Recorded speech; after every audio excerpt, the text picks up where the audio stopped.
Alrighty, welcome back to Big Motor Small Blade. I'm Seth. This is Matt, and we just got back, and by just I mean yesterday, got back from the Indianapolis 500, which was Sunday, our annual pilgrimage to one of my absolute favorite maybe my favorite place in the world. I don't know. How do you feel about where does Indianapolis rank for you? I don't know. That's a wild question to start with. It's a pretty magical place for racing. Absolutely. By far the greatest racetrack I've ever been to and probably will ever be or ever go to. So yeah, very, very pleased with the whole trip this year. Really enjoyed everything. So yep.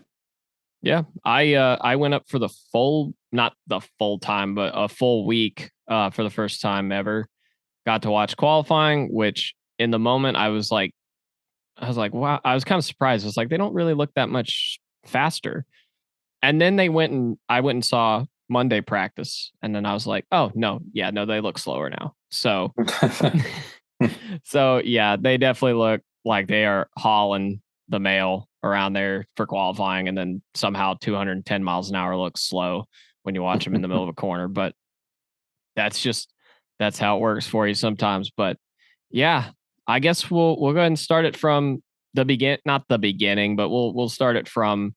Let's talk about Robert Schwartzman and Prema putting it on pole real quick. I know we briefly, or I covered this a little bit. We kind of sort of covered this in the preview video, but just overall for them, I think it's good to point out that no matter how the race ended up, which was not great, but it's still really a cool thing to have seen a rookie win the pole for the first time in 40 years. Exactly, right? No, it was in 83. 42 then. So 42 years. So that's pretty cool. Like I said in the video earlier, if you watched it, that's not something you see every decade, 2 decades. So I mean, it's a pretty cool thing to see. I kind of wish that race had turned out a little bit better, but we'll get more into that as we go along. I never really fully covered the Penske penalties. I'm kind of I'm in a weird spot with the Penske penalties. I guess just mentally, because in my eyes, so this attenuator modification was on the 2024 Indy 500 champion car, and it's still that way in the museum right now. That car got brought back to Charlotte, cleaned up, and brought back to Indianapolis. My confusion in the entire matter is, if Penske really thought they were doing something illegal, that they didn't need to be out there, I have a hard time believing that they would have left it on the race car. But to that point, isn't it worse that they didn't know that it was illegal? Isn't it worse that they didn't know the rules? I mean, it's a very black and white rule. I mean, you can't modify. They give you a list of things you can modify in the rule book. That is not one of them. And they did. So I think it's almost more incompetent. Well, it's extremely incompetent that they didn't think to remove it, or they didn't know that it was illegal. I think that's worse in my mind. Yeah. Maybe someone out there thought that didn't qualify as modifying. Because, like, I can make the argument. Now, you're right. You're 100% right. Yeah. No, I'm interested in what you'd say. Yeah. But I think you can make the argument that none of the parts were modified. They didn't change the composition of the part. They just put some Bondo on it and smoothed it over at the gap. That is modification to it. Technically. That modify to alter or change, that is an alteration or change. I understand. Race car teams are like lawyers. Okay. Sometimes they will try and say that technically you're right. I am making a devil's advocate. No, I get it. I get what you're saying. I just, like, it's a black and white rule, in my opinion. Like, I don't think we can really debate. The only thing that there is to debate is how the penalties came down, and if another team did it, would it be the same penalty?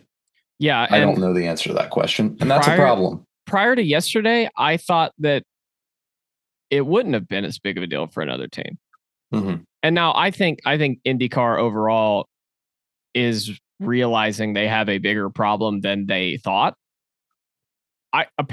It seems like that the IndyCar officiating system has been horrendous. That is what it is appearing to me to be. Um, and again, I said it during the preview video. Most of these cars, I would say probably all of them, are skirting the rules in some way or another. Yep. Absolutely. I was proven right on Monday when the penalties came out. I felt very validated when that happened, to be completely honest with you. Yep. But yeah, it sounds like they have been lax on everything, and for some, not for. I understand the reason, but they started to make a point with Penske. They disqualified him from a win last year, or two places, top two. Mm-hmm. Disqualified them there, moved them to the back of the Indy 500 grid. I get why they feel like they needed to do that, but it definitely felt unfair just based off history and everything. So as long as that's the standard for everybody, I'm fine with it. And this whole needing to get a third party involved to do this, I think that's the right step. Yep. Yeah, that was always the concern going. I love, it's funny because like the concern going into Penske owning the IndyCar series and the Indianapolis Motor Speedway was that it was going to benefit Penske, and then they started being harder on Penske than everybody else. Yep. Which, again, I understand that entirely. But we definitely just need to get it to a point where everybody is held to the same standard, and it seems like we are finally getting toward that Agreed. That line.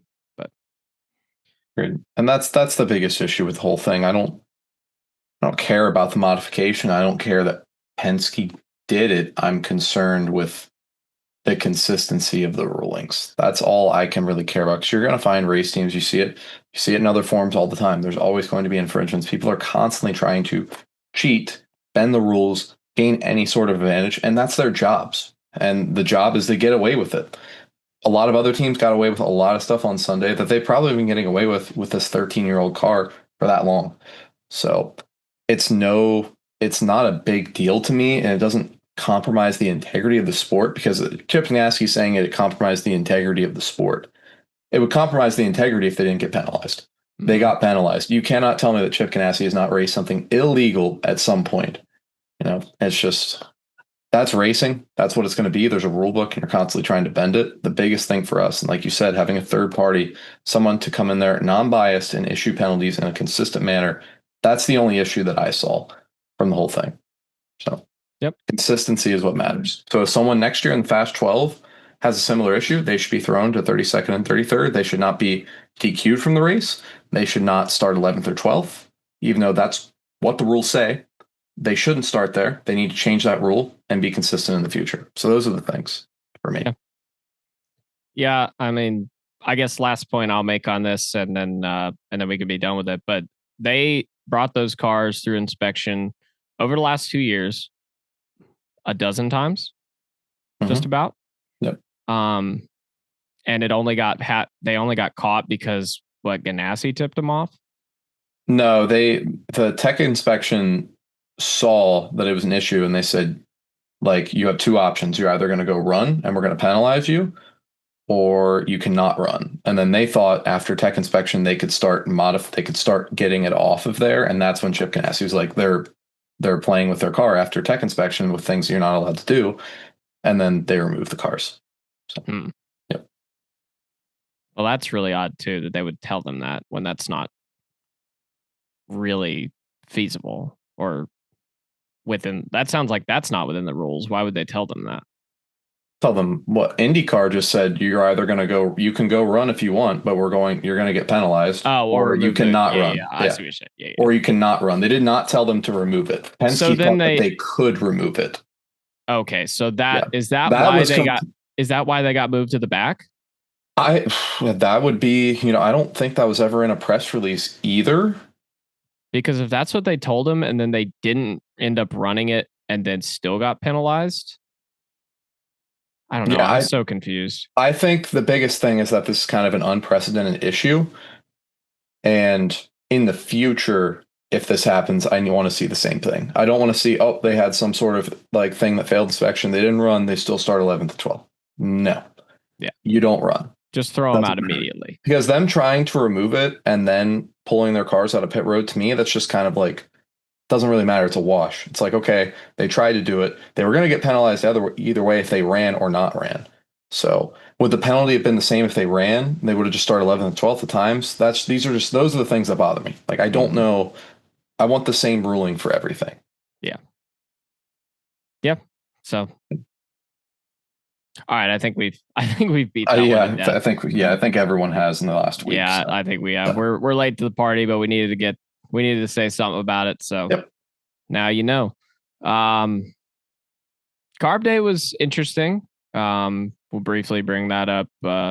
Joseph Newgarden looked super fast. Hunter Ray blew up. Grant Rahal blew up. It was an interesting day. I was starting to get excited for what I thought we were in store for.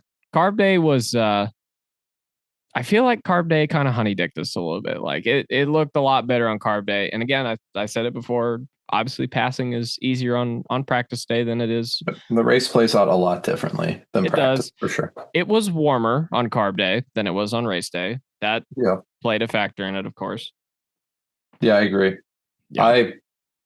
I felt like the cold weather was going to make better racing. And it's tough to say if whether it was the exact extreme to where the track was too cold there to be better racing. I just genuinely think drivers told us before the race it's going to be hard to pass. It's not going to be easy.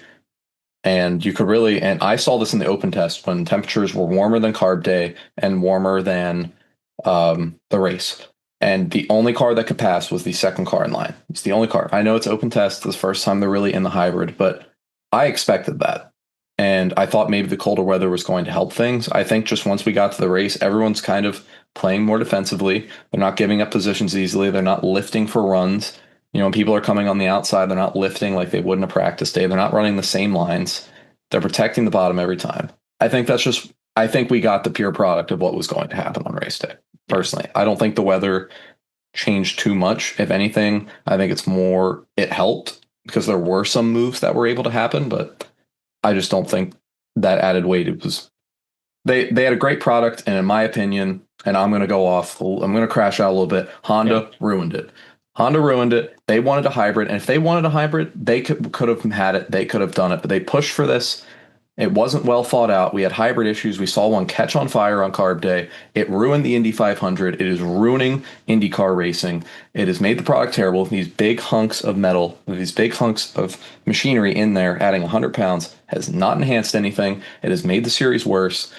And all right, I'll step away for a second. No, dude, hybrid keep going. Did not help. The hybrid didn't help. It was not well thought out. Honda gave an ultimatum saying, if we don't have this, we're going to leave. Whatever. Don't care. Leave. Don't let the door hit you in the ass on the way out. I mean, we need Honda, so I can't say that. Yeah. But I mentioned this a couple weeks ago. It's so hard because it's like, you're right. We absolutely need Honda.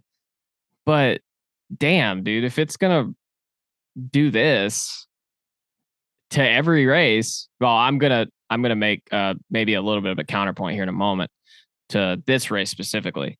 But yeah, I for the most part I agree with you. It's one of those things where if you were going to do it, like we had 2 more years we could have put in development for this part to include on the next car. Correct. That would have been integrated perfectly. Correct. We could have spent 2 more years developing this thing and making it as good as it could be. Correct. But for some reason, for the 7th or 8th time, we decided to make a major change to the same, and by change, I just mean addition to this old ancient racing chassis. Yep. And this is what you're going to get when you do that. The only accelerated change that was acceptable is the aero screen because it was for safety, and we've seen drivers literally die from it. Completely fair. That deserved to be rushed. I'm okay with that. Whatever. Does it kind of look a little weird? Sure, but it's safety. I don't care. This hybrid, ridiculous. The fact that we had to rush into it. The first race it came out, a fantastic driver, Scott Dixon, isn't even able to start at Mid Ohio because of it. And we see so many issues. I mean, at Thermal, Rossi had to change 3 hybrid systems before qualifying started. Problems. I mean, just major problems. IndyCar didn't even work with the manufacturers. It is just a third-party hybrid that IndyCar said you have to buy this and integrate it into your engines, when Honda and Chevy could have developed their own, or just Honda could have. And then we could have had hybrid and a Chevy, or hybrid and then a non-hybrid engine. Cool. Fine. That's what IndyCar used to be. That's what got you here. And then other things obviously put us down a bad hole with the split and everything. But change, differences is what, look at Formula One. There's difference. I mean, well, engine's pretty much the same. But the spec series, we can get away from it a little bit. That's fine. We can have differences. It's okay. That's what made IndyCar exciting. That's why people tuned in to the pre-race show for the Indy 500 in the 80s, because it's like, what new cars have run this month? Who's blowing up? Who's fast? And then you watch them blow up 20 laps in the race. It's exciting. It's exciting to, race what you brung, which I know we're not in that era of racing much anymore. But this hybrid, it has not done anything for me. I don't think it's done a lot for the fan base. Sure, record, Indy 500 attendance, and well, I don't know about attendance, but the most watched Indy 500 since 2008 on TV. Sure, whatever. Racing was bad. If this many people watched last year's Indy 500, oh my gosh, that'd be great. That'd be fantastic. But instead, they had to watch a boring Indy 500 that drivers openly didn't enjoy. So, yeah. I guess I will save my counterpoint. So remember Matt's point about specifically like the racing at the Indy 500, and I will bring it back up when we get to talking about the finish. So just mark it down. But I don't remember the last thing I was going to say. But I love your rant, and I'm oh yeah, the other thing I was going to say, you did mention getting away from being spec and car development to some extent. And the most frustrating thing about that is we tried it for 3 years. 3. Yep. 3 years. Yep. Really 1 year that we ran the same car 3 years. We didn't really change much. I mean, there was some change. Yeah, there was the freeze in 17. Yeah. There was the freeze in 17. Honda changed their car a little bit because their original car was horrendous. So they had no choice but to. But yeah, we did it for 3 seasons and completely gave up on it. Yep. And now we've run the same car for 8 seasons now, virtually. Yep. Yeah. So that part of it's getting frustrating. Adding all the weight is getting frustrating. Okay, we've beat this horse to death. Yeah. I feel like we have. Yep. All right. Indy 500 race day. We're finally to that point. First time since 1950 where it's been rain delayed back-to-back years. I don't know that stat, 75. but I'll take your word for it. 74, 75 maybe, actually. I don't know why I said 1950. That was something else entirely. I believe that's the stat. That's what it was. 50 years ago was the last time this happened. That's what yeah. Of course. when I need it not to, it does it. Yeah, I don't know. That was frustrating. I'll be honest, the vibe, I don't know, maybe I was too caught up in the whole Kyle Larson thing. And that's what caused me to be upset during pre-race ceremonies as the rain was falling ever so lightly. It was stressful for sure. I was stressed. I was very anxious during that. Yeah. And that kind of put the vibe off for me for about the first half of the race. Honestly, it just felt weird. The whole first half of the race to me just felt really weird. It felt like a fever dream. That race didn't feel real. Okay. I literally said that to Chuck. It's wild that you would say the exact thing. Yep. It felt like a fever dream to me. The first half of the race didn't feel like it was actually happening. Okay. I'm really glad to hear that I had a I had a relatable Yeah, experience. it felt very off. The whole morning I felt it felt weird. I don't know what it was. It just didn't feel like it was the Indy 500. Yeah. And then the second half of the race, I was like, okay, it is. And then, Yeah. yeah, And then we'll get there. yeah, and then we'll get to that Yeah. part. But we finally do get the race started. Roger takes his sweet ass time getting the race going. Get the nice Indianapolis State of the Union. Yeah, I'm like, It's brother, I annual get State of it. the Union. I was screaming in my head. I was like, brother, I understand it. But at the same time, we're 30 minutes late. Let's go. So let's get it going here. All right. And then we finally got going. Yes. And then we didn't again. Yep. Because unfortunately, in a freak thing that does not happen very often, Scott McLaughlin lost it on the straightaway under the pace laps. Mm-hmm. And that, first and foremost, was just that was heartbreaking. Yeah, I felt genuinely not that I root against Scotty Mac, but I felt terrible when I saw that. That's just you don't wish that on anyone. I think he even tweeted, "I don't wish this on my worst enemy." That's not how you want to see someone lose a race. You put all this time and money in. You think about all the partners, all the people that have worked on the car, and then that's how it ends. So, I mean, he'll be back. I don't. This isn't something that jeopardizes his future, but I mean, that's awful. Yeah, it really was, and it caused the race. It ended up causing the race to start under the yellow flag, Yep. which I saw some complaint about this. This is, correct me if I'm wrong, this is standard IndyCar procedure. Yeah, You can only run so many pace laps before you have to start counting. correct.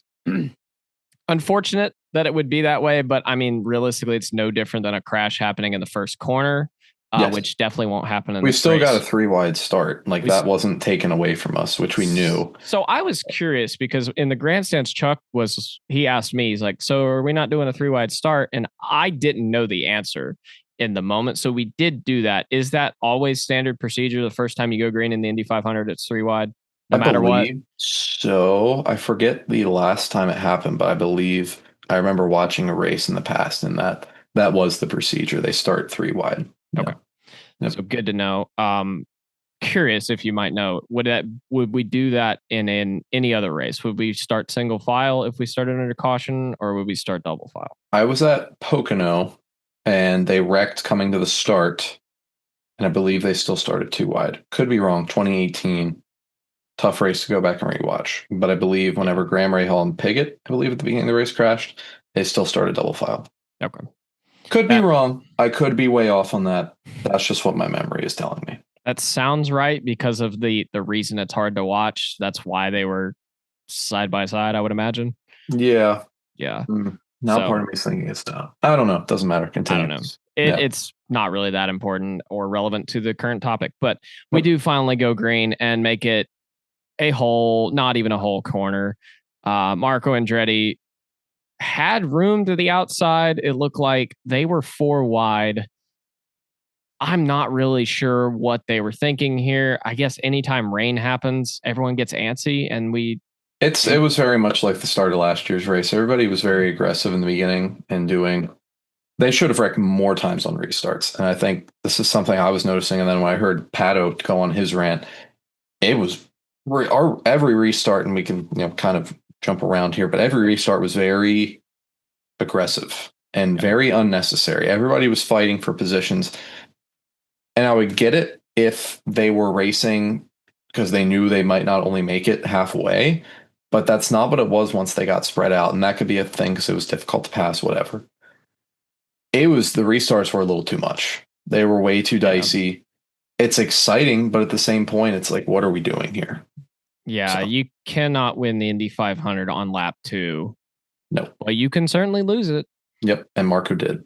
I don't necessarily know if it was his fault, but I also know Marco.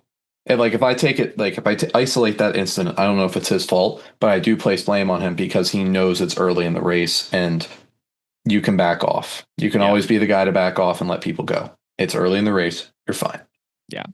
It may not have been his fault, but he could have avoided it. Correct. Yeah. All right. So we do finally get going after a little while. We ran around for a little bit. I don't really remember a whole lot from it. I know Pato took the lead and then Sato took it from him like 2 laps later. And I was like, Yeah, these guys look good. which gave me I got excited when I saw that, just for the simple fact of, okay, so you know, Pato It's got the lead, normal. which I expected, but then Sato was able to come from third and then make a pass for the It lead. was status quo. It Yeah, felt normal. Yep. exactly. That was like the first moment in the race where it started to feel a little normal. Yep. I enjoyed that part. And then I believe we were in heavy fuel save mode. Correct. Yeah, because they were off the gas when they went by me already. Yep. Yeah. And that's not typical. I mean, typically for like the front stretch, they lift around the bricks. So for you, yeah, they lift pretty early on turn 3 still. Yeah. Okay.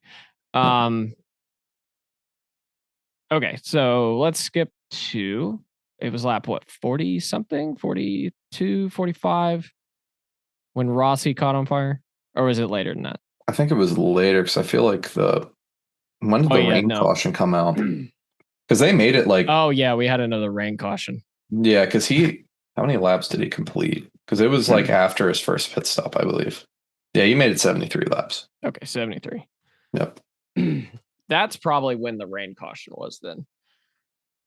Yeah, around like 42 or something is when the rain caution was, I believe. Yeah, I'm getting my stuff confused, guys. I apologize, but I'm really sorry about that. But yeah, that was another damper to me. That was when I kind of started to really be down on the day. Didn't feel real. Yeah, we had another one. Again, it was so, the surreal part about it was, it's like, it's not actually raining. Like, it's raining, but it's not raining. Yeah. It's just drizzling. We weren't going to lose the track, but we weren't going to be able to race, which is what was annoying. Yeah, exactly. Yep. So it's just frustrating beyond belief.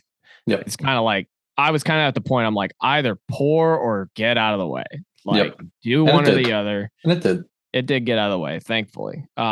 So we spent a handful of laps, maybe 10 under the caution flag on that one. Took a little while, got back going again. Lap 73. Alexander Rossi catches on fire on the pit lane. He caught on fire before that. Yes. Or he started to. He was smoking for like a lap or two. Yeah. Then proceeds to fully catch on fire in the pit lane. They spray fire extinguisher goo everywhere. I feel like we've seen cautions come out for guys being on fire in the pit lane before. Yes. Okay. A handful of laps later, Rinus VK by himself spins fully in the pit lane. He wasn't like not in the pit lane and then spun into the pit lane. He was in the pit lane and then spun by himself. That is a caution. Yes. I feel like they should have been the same thing. One of these, I feel like one of these calls was wrong. And I don't understand how we got two endings for both of these scenarios. Yes.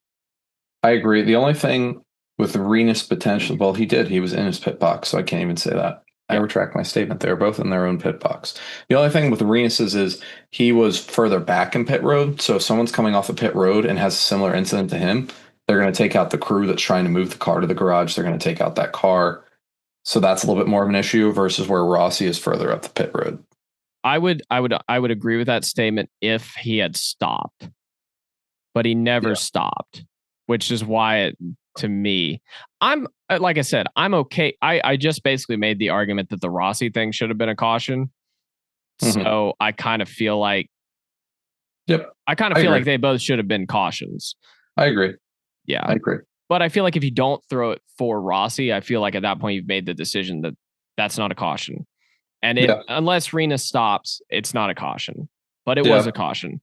And that led to Sato stalling it on the pit lane under the caution, falling back to, I believe, 18th? He was pretty far back there. Right ahead of Kyle Larson. So it was weird with the two different strategies on where people were exactly. So yeah, fell back a bit there. And then the moment that actually kind of elevated the day afterward for me. Kyle Larson wrecks on his own, gets loose entering turn 2, grabs third gear again. Holy shit, Kyle with the gears. I know he's used to having a pull big steering wheel, but I figured at some point you'd stop grabbing a gear every time you get a little loose in an Indy car. But yeah, Rex unfortunately cleans out Kiffin Simpson and Stingray Robb. Yep. Which Kiffin was pretty mad about it. I get it. You're gonna be pretty mad about it. Stingray was a lot more charitable to Kyle in that moment. Yep. But yeah, I'm just gonna say this. I'm really ready to go back next year and not hear about Kyle Larson. There's a lot of IndyCar fans that feel the same way. I'm not as like gung ho about it. I think it's cool he's there, and I just think that it's just Kyle Larson driving IndyCar. I don't view it as this whole, competition of him coming across and being the greatest driver. I'm like, Kyle Larson's driving IndyCar this month. Like, that's who's in the 17 car. That's it. I leave it at that. Yeah. And I mean, I say that as one of the biggest Kyle Larson fans you'll ever meet. Sure. That's also a gigantic Indy 500 fan. I go to the Indy 500. Kyle just happens to be there when he's there, which I did mostly for the most part enjoy last year. And then this year, it just didn't have the same vibe. I'm sure there are lots of reasons for that. I'm sure the hybrid had some impact on that because it definitely threw off their setups. Yes. Which in turn caused him to crash a few times, including one time where he bottomed out, which you can't do anything about as a driver. But ultimately, his day is ended by his own doing. And while we talk about that, we can go and talk about the big controversy from the Scott McLaughlin incident that involved Kyle Larson. Someone on the 17 radio queued up and said, "Someone wrecked, fucking idiot." And I say someone because the internet has decided that it was in fact Kyle Larson that said it. Corey LaJoy vehemently disagrees. And after actually paying attention to the video and the audio at the same time, I also vehemently disagree. About 5 or 6 seconds prior to that comment, you can hear Kyle Larson say, "Okay." And at the same time, you see his thumb, which I cannot get in the shot for some reason. You see his thumb hit the talk button. Yep. And when you hear the words "fucking idiot," Kyle's hand is nowhere near the button. Yes. So I believe that it was in fact Tyler Mon. You can decide how you feel about that. I think that's a pretty normal reaction in the moment, especially when you're running late. I said I wasn't going to make this argument, but I am. Everyone who's being mad about or acting like this is the worst thing they've ever seen or heard. I hope y'all have never been in traffic because of an accident and said something shitty about someone, because I know I have. Is it technically a right thing to do? No. Does it feel good in the moment? Yeah. Does that act hurt anybody? No, it doesn't. It's just insensitive, and humans are insensitive. That's what we are, especially when we're inside our enclosed weapons on wheels. We just act like that sometimes, and that is what it is. But anyway, it wasn't Kyle anyway, so oh well. They crashed. Their day was over. They had no problem getting to Charlotte to crash 2 more times. Kyle had a rough day. And that's the last I'm going to talk about Kyle Larson in this video. There you go. All right. I've gotten that out of my system. Yep. All right. Where am I? Okay. I'm not exactly sure where this ends up on the timeline. I cannot actually remember. But Robert Schwartzman, our pole sitter, fell back early in the race. It was pretty clear. Like we mentioned this in the preview video. I'm just over here giving us kudos for being right about things. But they did not have the race set up, and I don't think anyone really expected them to have the race set up. Yep. he seemed like he thought he could hang around in the top 5. Um, he was in for a bit of an awakening. Agreed. It's like I mentioned in the video. I think he underestimated what it would take to do that, Mm-hmm. and that's fine. That's a rookie thing to learn. Exactly. There's nothing wrong with that. He would have learned that lesson anyway. It was just a lot more obvious when you're starting on pole. Yes. But he ran into his pit crew pretty hard. Yes. Which was a scary sight. I believe. Did the main guy he hit break his leg? From what I heard, everybody was okay. They were okay. I last heard. Okay. I For don't some know if reason, I they're had just heard saying that because it's not critical or what it was, but I heard everyone was okay. Okay. Yeah. Everyone is okay can mean multiple different things. Correct. It was very generic statement. Yeah. Yes. Well, either way, it put it into his day, and it was a scary situation all around. So luckily, everyone is okay. And yeah, I mean, Schwartzman, he'll learn a lot from this experience, I'm sure. Yep. Agreed. I think he's a good little race car driver. I think he's shown it in F1 feeder series. He's a good little race car driver. I think he'll come back. He'll be fine. He'll recover. I thought his wave to the crowd after that was kind of awkward. That whole do you remember the interview they played over the IMS? That whole thing was a little awkward to me. I didn't like the interview. How the first thing you should say, no matter what the issue was, he lost his rear brakes. No matter what the issue is you apologize to your team and you hope they're okay. And the first thing he says is, I think there was something wrong with our car. Yeah. No, man, that's not. Look, I'm Monday morning quarterback. I just don't like that. Not a big fan of that. But I will say he recovered in his banquet interview. He was fine. He very much, said everyone's okay. He was grateful for his team, but it's tough. He comes right out. He's frustrated. I don't say the right things all the time either, but that was one thing I was like, ooh, that kind of rubbed me the wrong way, but it's what it is. Yeah. Understandable. I think that's again, just like the actual race itself. I think that's just going to be another thing where he's going to learn. Yep. And he should come back better next time. I mean, hopefully there's not a next time for running into your crew like that, but I hope so. Unfortunately, that kind of thing is always a possibility, and it can happen at any time. Yes. But Joseph Newgarden was looking like he was going to have a shot at his three-peat. That car, as we knew, was bad fast. They were using some strategy to move through the field easier than he could have otherwise. Maybe he couldn't have otherwise. Yeah, he definitely could have otherwise. They got the 10th as quickly as they did. But a fuel pump issue, it broke or just stopped working, or I don't fully understand all of that. But either way, they were not getting fuel to the system. And that's what ended Joseph Newgarden's three-peat opportunity. And that's okay. I'll make a different statement. I'll make that statement when we get closer to talking about our race winner. But yeah, I mean, I know, like I said earlier, I know I was probably one of like 7 people who would have been happy to see Joseph Newgarden challenging for the win in this race. But yeah, I feel like it's pretty unfortunate to have not gotten the fastest car or the second fastest car or whatever, had a chance to even battle for the win in this race.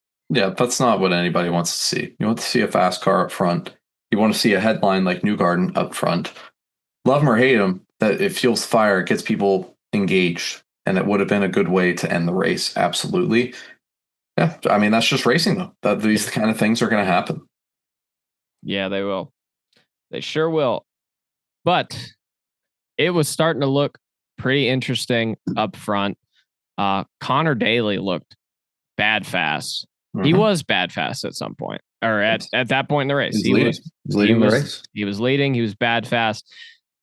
He had to stretch it on that second to last run or third to last run. No, it was second to last run. Yep. Yeah. And stretched it so far that he started cording his right rear tire, and he dropped like a rock from that point on. Yep. And they never recovered. Correct. They didn't have enough time to recover. Nope. So that's a real unfortunate one. Connor has had 4 Indy 500s now, where I feel like if things had gone right for them, they could have been up there challenging for the win. Absolutely. And you just add another one on there. It's getting frustrating at this point. He's so good in this race. Mm-hmm. Yeah. So he's I very hate good. that for him. He ran well. Just that's racing. That Things is racing. don't always go your way. I mean, Ryan Hunter-Reay ran the best strategy all race and had everyone beat by a country mile and had an issue. So that's racing. Those are the two people late in the race where it was like, wow, they could have won the race and things just fell apart. Hunter-Reay more than anyone else. Hunter-Reay didn't have an issue. Yeah. He was going to win. He was going to be in front of Devlin and Louis, and nobody was going to touch him. Hunter-Reay is the interesting one to me, because in the moment I did not realize, even like afterward, I really didn't realize he was legitimately there and legitimately he was the legitimate race. leader. He was the legitimate leader. He had everyone on full fuel. Yeah, I had figured out, I did before it happened, I had figured out he was a legitimate leader, but I did not think that they legitimately had enough speed to win the race. Yeah. And it's really unfortunate now to find out that they did. I guess it's unfortunate anyway, but yeah, that's a real bummer for them. Obviously, the Dryer Reinbold car, they only run Indianapolis. It would have been an insane Indy 500 champion. Obviously, he's already an Indy 500 champion, but to do it in that way, in that car, would have been incredible. They already had a couple laps on everybody. They pitted later than everybody. It's 7 laps on everyone. 7 laps. That's even more than I thought. Yep. And just went too far, flew too close to the sun, and burn up. Not burnt up. But yeah, it's just unfortunate. If you pit one, if they pitted, I know this is not news to anybody, but if they pit 1 lap earlier, they win the Indianapolis 500. Correct. Yep. Which has got to just chap their ass. Yep. That can't feel great. No, it cannot. But that brings us to Marcus Ericsson and Alex Palou. And Marcus Ericsson, forget about what happened on Monday. We'll get there. But Marcus Ericsson emerged with the lead. Or did Palou emerge with the lead? And then, no, Ericsson emerged with the lead. Yeah, right? Whenever Palou had the lead, then Ericsson blended out in front. Yep. Yeah. And that was another moment where I was baffled as to how this even. Apparently I must have not. I either was not paying enough attention during this race, or the strategies were just really confusing. So what it is everybody's fuel saving and running your 213 averages. Yeah. And then other people that make a good fuel number for the last few laps, they push and they're running 221s, 222s, 224s. They're going all out. And whoever just does that the best is whoever's going to end up in the lead. So that's how you see people, just like last year, like Pato was running 14th all race. Then right before the last second to last pit stop, he's running a 228 down the straightaway when everybody else is running like 219. He does that for 2 laps. He comes into pit road, comes out ahead of everyone. Yeah, that's the strategy. That's the overcut strategy at Indy. Yeah. So, yeah, they come out behind Devlin DeFrancesco and Louis Foster, the 2 Rahal Letterman Lanigan cars, or 2 of them. Mm-hmm. And at that moment, I was pretty well convinced that Marcus Ericsson, barring infraction, was going to win this race. Yes. Because as we've seen, even last year, for the most part, I know Pato was able to get from 3rd to 2nd, but it was a very hard pass to make. And it was not very common. But for the most part, we have not seen a lot of passes within the top 10 that were not the top 2 positions. So at that moment, it appeared to be it was not appeared to be. It was, in fact, Marcus Ericsson's race to lose. All he had to do was not give it away. Yep. And then he gave it away. Yes. to Alex Palou. And I don't want to come out here and be the guy that is anti-domination and anti-Alex Palou. But if you add up the absolute circumstances that had to occur for Alex Palou to win the Indianapolis 500 this year, it is sickening. The amount of teams that just blew it in this race, totally avoidably, to allow Alex Palou to win this race is really frustrating to me.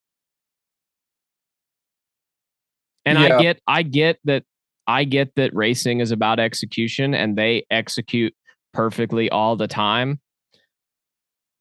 And I'm not trying to take anything away from them. I'm not really even trying to make a point here. I am just frustrated. Fair enough. Yeah. Yeah.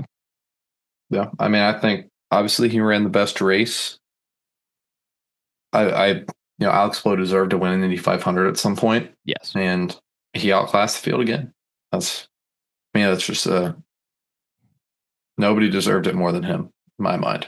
It goes back to I think what I said after I think it was thermal. And at this point, it's not the drivers, it's the teams. At some point, the teams have got to be embarrassed by this. You are getting outclassed in every capacity by one team. Yeah. The Ganassi 10 team is outclassing everyone. And it's not even like, it's not rocket science. It's not rocket science. Don't run your driver out of gas. Don't run your tires out. Yeah. Like, don't just assume you're going to ride in third place in line and not get passed. Don't assume. But he did. And I understand he got moved. Marcus Ericsson got moved to the back after this race. I understand we've made a point to penalize more people recently. I have a hard time believing they move him from the win of the Indy 500. I can't be proven right or wrong about that. That's just a gut feeling. I feel like that would have just been swept under the rug if at all possible, or like a $10,000. I don't know what they would have done. Yeah. I feel like they would have been stuck because of everything that's happened, but I have a hard time believing they would have taken it away. But yeah, at some point the teams have got to lock in. It's embarrassing in my eyes. What do you think? Yeah, I mean, I think it's just excellence. I think he's one of the best drivers on the planet. He's the best IndyCar driver by a mile. And to me, it's validating to see the best driver win the race when he has a good car. Because there's a lot of times you see certain races that are gimmicky where the best car didn't win in the Indy 500. And that's just the way Indy plays out. But I think he had the best car. I think he's been the best driver. And if you have the best car and you have the best driver, you theoretically should win if you execute perfectly. And that's what they did. So to me, it's just very clean cut. They executed perfect. It's the best driver. It's the best team, best car. They won the race. Yeah. Yeah. I mean, no, you're right. You're right. That's not going to stop me from being frustrated. But it doesn't make IndyCar any more exciting, but that's just where we're at right now. He's the best driver. That's the way it is. That's just, there's no other way. I can't say I'm super thrilled that Alex Palou has won 5 out of 6 races this year. Yeah. But I think he's deserved every one of them. So I can't be upset with the integrity of the sport, I guess. But yeah, the other competitors, it should be a wake up call. Absolutely. Yeah. All right. So the other part of this finish, which I briefly mentioned, but we haven't really discussed it too much.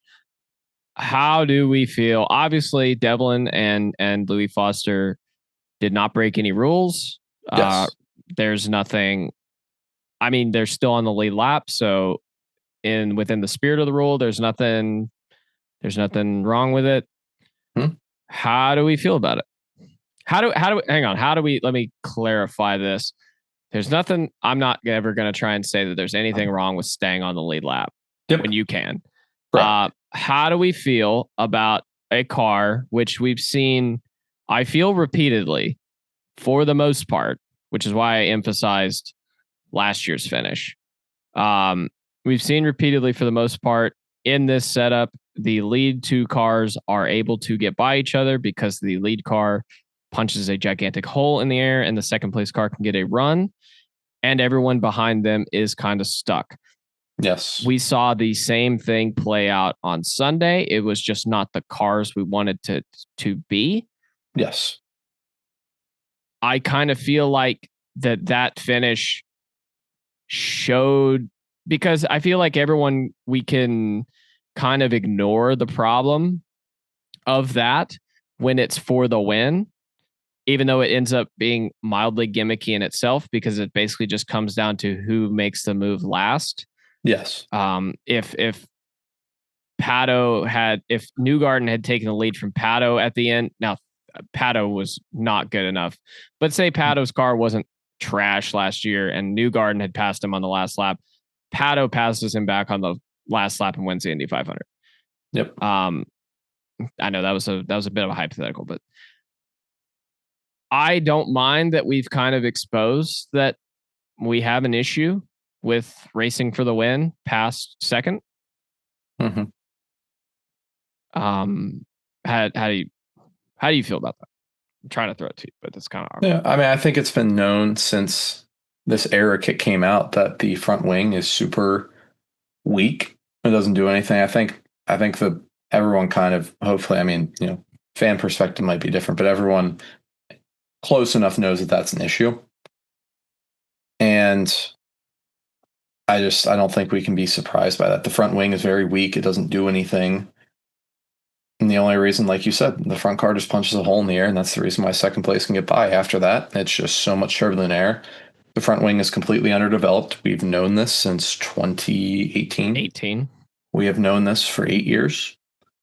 8 Indy 500s. The front wing isn't good, so drivers have voiced their opinions, teams have voiced their opinions, fans have voiced their opinions, and no change was made. So I don't think it's any surprise to me. It's just, I know people were upset about the Rahal cars being up front and all that, but like you said, you can be upset at the circumstances. You can't be upset about what they did. I mean, there's nothing wrong. If you were in their shoes, you would have done the same thing. Your team would have been telling you to do the same thing. If you didn't, you'd lose your ride. Yeah. If caution comes out and let's say 7 cars wreck that are on the lead lap, they go before penalties. Louis Foster goes from 14th to 7th on that restart. Exactly. Who's passing that down? Sure, you get the same thing on the lead lap. There's no lucky dog. So what do you expect? Yeah. I don't know. You can be upset about the circumstance, but like you said, with the racing, I think it's a known issue. People know about it. No change has been made. We're just sitting here stalling and waiting for another car that has relatively an underdeveloped wing as well. I don't know if I'm allowed to say that, but I did. And that's just, you either, people can either look at a problem and figure out a solution, or they can just look at a problem and kick the can down the road. And generally, IndyCar is super great at kicking the can down the road. They generally have chosen the latter. So yeah, which is super unfortunate. And I feel like it is massively holding this series, not just this race. I mean, this race seems to not be held back no matter what.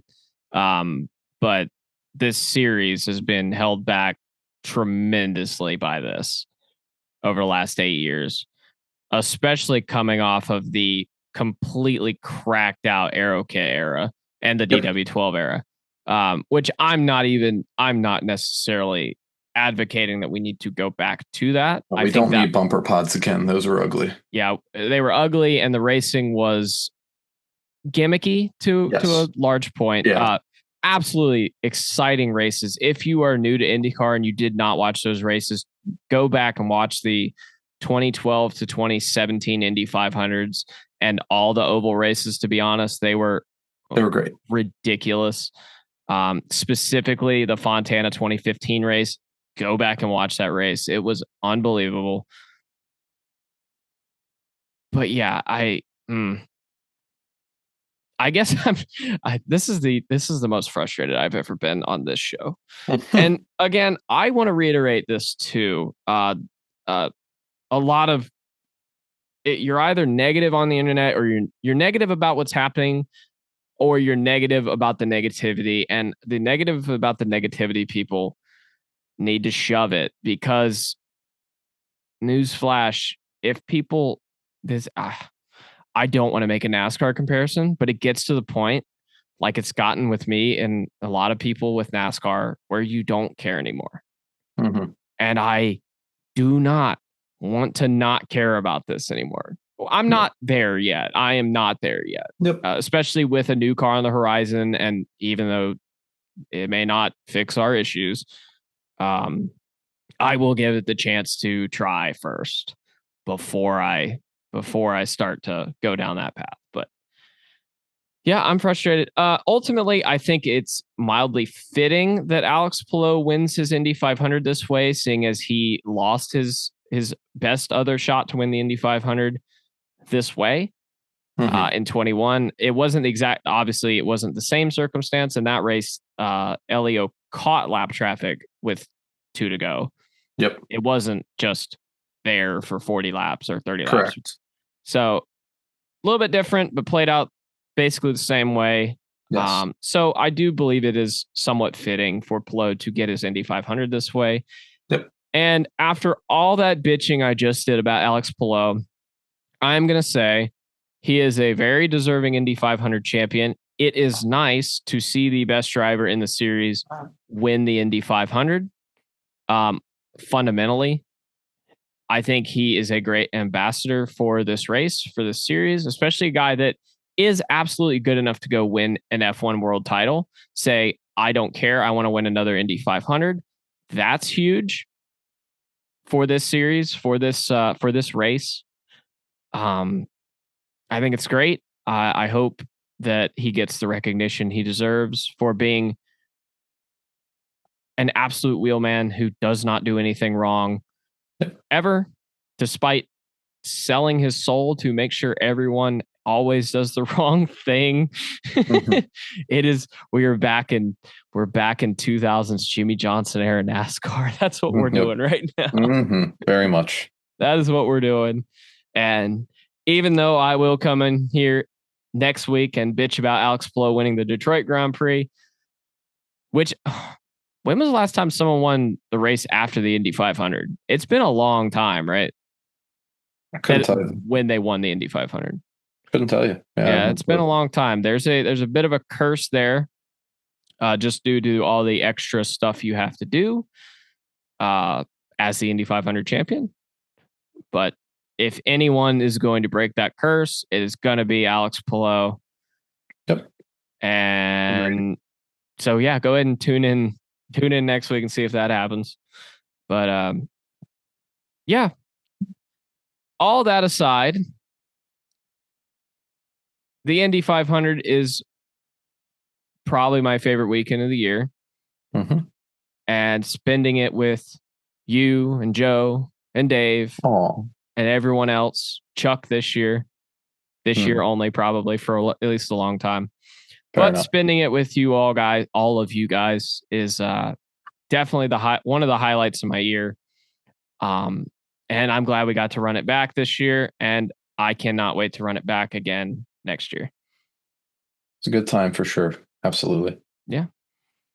And I hope we get a somewhat better race that doesn't feel like a fever dream at times. Yeah, that'd be nice. I'd be okay with that. I can't wait to not care who wins the race or who runs well in the race. Yep. Just get to watch it objectively. Just watch it objectively. I've had way more fun in Indy 500s doing that throughout my life than the other way.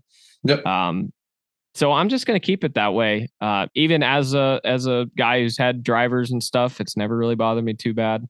Mm-hmm. But yeah, so I guess we're getting toward the end of this. Anything you want to say to kind of wrap up your month there? Or your weekend, I guess. I think I exposed my displeasure. Yeah. I think I said everything I needed to say. Do you have anything positive to say? The race was pure. I will give it that. I don't feel like it was gimmicky. It was very much like watching an older race, other than the fact that back in 80s and 90s they'd be able to get more spread out, other than being able to keep the draft. So that's not something I was too upset about. It was just the same thing as I expected. So I can't say that's relatively bad or good. I mean, I could sit here and say it's bad, but I didn't feel like the race was. I felt like it was a deserving champion. I'm very happy Alex Palou is an Indy 500 champion. He's very deserving, and yeah, I mean, I think that's all I really have to say. It was nice I shouldn't say it was nice, but it was interesting to see a race where a car that went out on lap 87 finished 26th. A lot of Yeah. cars were out of the race, a lot of mechanical issues, certain things, and that's kind of a neat thing to see, see that it's not just about the drivers, it's about the machines as well. That's neat. I like that. Yeah. I do like that. I'm hit and miss on that sometimes. I know um I tend to not like it. I tend to not be the hugest fan of it when it's supplier parts, like teams when Yep. it's a part teams build, it doesn't bother me. But yeah, ultimately, as far as that goes, and part of it's probably car construction too Hmm. within the team. Yep. So there is that aspect to it. Um, I guess real quick, we didn't actually fully cover the non-disqualification disqualifications. I don't know why they're being weird with that wording, but Mhm. the 27 of Kyle Kirkwood, the 28 of Marcus Ericsson, and the 90 of Callum Ilott for Prema were all thrown to the back post race. Yep. Um, for mostly just setup and car modification infractions, similar to not the same parts, but similar to Penske's. Um, again, I what do you think? I am not convinced that we would have gotten Marcus Ericsson thrown out if he actually crossed the line in first. I think we would have. You think so? Personally, yeah, I think they Okay. would have. I think that's the precedent they're setting. Yeah. I think it wouldn't have been good for media if it happened. I'm glad that Oh, it things would have been a happened. mess Yeah. entirely. Yeah, it would have looked like a joke for sure. And the fact that it was, no offense to Marcus Ericsson, the fact that it was Marcus Ericsson in second place and not like a Pato or a Joseph is much better for the sport because I don't think anybody personally, I mean, I know people that like Marcus Ericsson. I like Marcus Ericsson. I think he's a nice guy. I don't think it has much sway on the media and fan popularity and on the Twitter versus, things that people are talking about. It's not this outrageous thing. So, Yeah. I think it's, if you're going to do something that's illegal, you get caught, you should get thrown in the back. Completely reasonable. I think if he was in first, I think he would have been thrown to the back. And I think it would have been a media nightmare. And I think we'd be sitting here talking about how IndyCar right now is a joke and that the tech inspections, as we mentioned earlier, have been so loose. They haven't been cracking down on anything. And that's a problem. Yeah. It would have been great for views though. Probably. It Yeah, really that's a would good have been. point. I mean, we could have piggybacked YouTube off of YouTube David. could have dominated if that happened for sure. Yeah. Yep. That's not me advocating for it. Let me be Yeah, clear. no, That's no, not me. That's not me wanting it to happen. no. I'm just saying if there's gonna be a shit show, someone's got to pick up the pieces. It might as well be us, right? Yep, Like, exactly. yeah. Exactly. But yeah, I don't know. I don't really have anything else. That's pretty much the month. I think we can both confirm that Alex Palou is winning Detroit.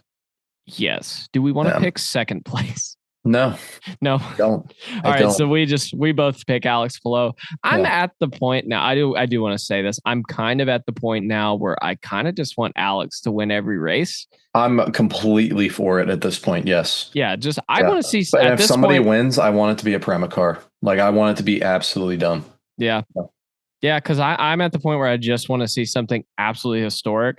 Do I think it will happen? No, because I don't think he's going to win all of the ovals. I think Be that would be the impressive. most that would be utterly impressive, the most No. impressive thing we've seen out of this whole thing. It would be No. that. People get on him for being bad at ovals, but like his worst finish in 2023 was eighth. So he's good everywhere. He just hadn't won an oval yet.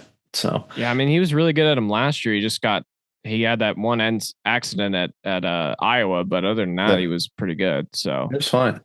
yeah, and obviously this is not the first time he's been in contention to win the Indy 500. So That wasn't even like out of nowhere. Yeah, like it's not. People were getting on for ovals, and I'm just like, but he's still good. Like, yeah, it's like the Kirkwood like street course merchant thing. I'm like, he's still good at other play. Whatever. Yeah. He's still good. Alex Palou is good at his day job. All right. The hottest take Matt Alice is giving here today. Alex Palou can do his day job well. He's good. You're stunning and brave for that. Yeah, I know. I had to throw that into the universe for sure. Yeah. Well, all right. Be sure to tune in next week after Alex Palou dog walks the field at Detroit, and we'll be here to talk about it. Hopefully the rest of the field just goes completely insane like they did last year, so we can have something to talk about. I'm kidding. I don't want it to look like last year. That was a joke. So actually, maybe it'll be a decently interesting race with the hybrid. There's so many like even despite the hybrid is what I mean. Now Matt has given up on this. I'm not giving the hybrid any credit. Giving any credit. I got to stop with the hope thing, but no, I'm not giving the hybrid credit. I'm saying despite the hybrid, it might still be like enjoyable. Okay. Maybe not a good race, but enjoyable. Okay. All right. We'll see y'all then. I've been Seth. He's been Matt. Y'all have been the audience. Indy 500 forever. Bye, Gary.